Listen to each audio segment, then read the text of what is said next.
والذین هم من عذاب ربهم مشفقون، 10 چیزیں ایسی ہیں اچھا جو انسان کی اس بیماری کا معالجہ بن جاتی ہیں. اچھا یعنی علاج ہو جاتا ہے ان 10 چیزوں سے. اگر ان 10 چیزوں کا کوئی خیال رکھے گا تو اس کے وجود سے، اس کے نفس سے، اس کی روح سے یہ لالچ کی بیماری ختم ہو جائے گی. پہلی بات کیا ہے؟ کون ان برائیوں سے بچا رہے گا؟ الا المصلین، یعنی نماز گزار. جو نمازی ہوگا وہ لالچی نہیں ہوگا حقیقی معنی میں، جو نمازی ہوگا. اب ہو سکتا ہے کوئی کہے کہ بھائی نماز کا لالچ سے کیا تعلق ہے کہ جو نمازی ہوگا وہ لالچی نہیں ہوگا؟ اس لیے کہ جو نماز پڑھے گا وہ پروردگار سے کہے گا ایاک نعبد و ایاک نستعین، ہم تیری عبادت کرتے ہیں اور بس تجھ سے ہی مدد چاہتے ہیں.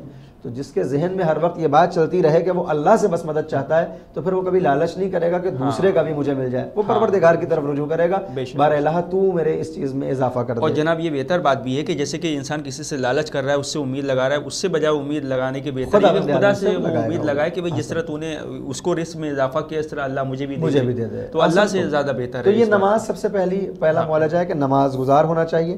لیکن ہر نمازی نہیں کہ آج پڑھ لی نماز اور 2 دن نہ پڑھے، صبح کی پڑھ لی زور کی چھوڑ دے.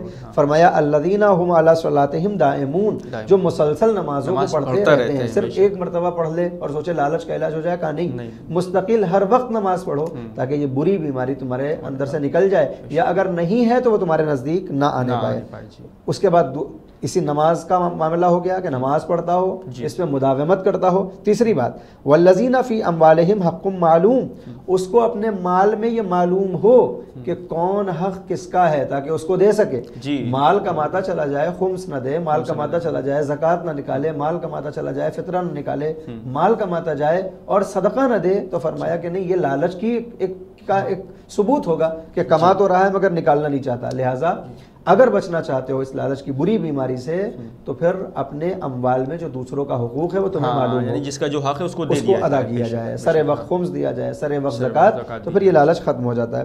پھر فرمایا للسائل والمحروم، اور یہ جو مال دینا ہے ان کے متعلق بھی جانتا ہو جو خود سوال کرتے ہیں، ہمارے پاس آ کے کہتے ہیں کہ بھائی ہم پریشان ہیں، مریض ہیں، ان کا بھی حق ان کو دے. اور جو اپنے آپ کو بچا کے رکھتے ہیں، عام طور پر آج ہمارے یہاں سب سے بڑی مصیبت یہ ہے کہ جو زبان کھول دیتا ہے کہ میں مصیبت میں ہوں، اس کی مصیبت تو ہم حل کرنے پہ آمادہ ہیں، مگر جو غیرت مند ہوتے ہیں، جو غیور ہوتے ہیں، وہ اپنی پریشانی کسی کو نہیں بتاتے. لیکن جو غیرت مند ہوتے ہیں وہ تو وہ آتے ہی نہیں ہیں وہ مانگنے کے لیے کوئی چیز، ٹھیک ہے، وہ نہیں آتے ہیں اپنی عزت نفس کی وجہ سے، تو ان تک تلاش کر کے جانا ہوگا. یہی فرمایا ہے کہ اگر تم چاہتے ہو کہ لالچ کی بیماری سے بچو، ان کو بھی دو جو تم سے سوال کرتے ہیں اور ان کو بھی دو جو تم سے سوال نہیں کرتے مگر مستحق ہیں. اس کے بعد جو اگلا معالجہ ہے والذین یصدقون بیوم الدین، جو قیامت کے دن کی تصدیق کرتے ہیں، یعنی جس کا قیامت کا عقیدہ مضبوط ہوگا اس کے اندر لالچ پیدا نہیں ہوگا. کیوں لالچ؟ جب اس کو معلوم ہے کہ قیامت آنے والی ہے، سب ختم ہونے والا ہے، تو پھر وہ مال و اسباب کو جمع کر کے کیا کرے گا؟ وہ پھر لالچ نہیں کرے گا، وہ لالچ نہیں کرے گا. اب اس کے بعد کی جو آیت ہے والذین هم من عذاب ربهم مشفقون، اور یہ وہ افراد ہیں جو اپنے آپ کو اللہ کے عذاب سے امان میں نہیں پاتے ہیں. یعنی یہ نہیں سوچتے ہیں کہ نہیں اللہ ہمیں تو عذاب دے گا ہی نہیں، وہ یہ سوچتے ہیں کہ اللہ ہر برے عمل کرنے والے کو عذاب دے گا، وہ اپنے آپ کو اس سے بری نہیں سمجھتے ہیں. یہ جن کے اندر یہ صفات ہوں وہ لالچ نہیں کر سکتے. ان عذاب ربہم غیر مامون، کیوں؟ کیونکہ پروردگار کا جو عذاب ہے وہ کسی کو بھی امن دینے والا نہیں ہے. جو اس کا مستحق ہے اس تک وہ عذاب پہنچ کے رہے گا. والذین هم لفروجہم حافظون، جو اپنی شرمگاہوں کی حفاظت کرتے ہیں وہ بھی لالچ کی برائی سے، بیماری سے بچے رہیں گے. الا علی ازواجہم او ما ملکت ایمانہم فانہم غیر ملومین. بہرحال فمن ابتغى وراء ذلك فاولئک هم العادون. اب اس کے بعد سے وہ دوسری چیزیں شروع ہو جاتی ہیں کہ مثال کے طور پر والذین هم لاماناتہم وعہدہم راعون، جو اپنے وعدوں کی اور اپنی امانتوں کی حفاظت کرتے ہیں. والذین هم بشہاداتہم قائمون، جو اپنی شہادت پر قائم رہتے ہیں.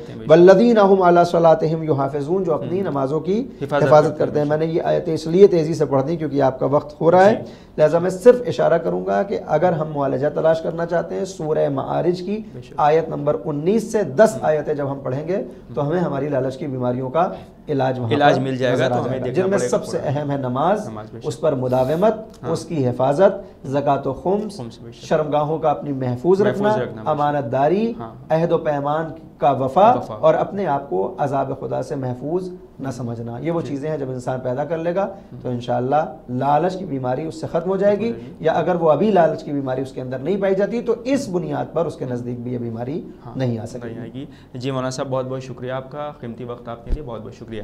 تو یہ تو تھے حجت الاسلام والمسلمین علی جناب مولانا سید فیض عباس مشہدی صاحب قبلہ, جو پروگرام اصلاح نفس کے حوالے سے یہاں پر گفتگو فرما رہے تھے. اب اپنے میزبان سید رضوان الدین نقوی کو دی اجازت اس امید کے ساتھ کہ کل اسی وقت آپ سے ہماری ملاقات ہوگی. آپ دیکھتے رہیے ہمارے چینل کو. خدا حافظ.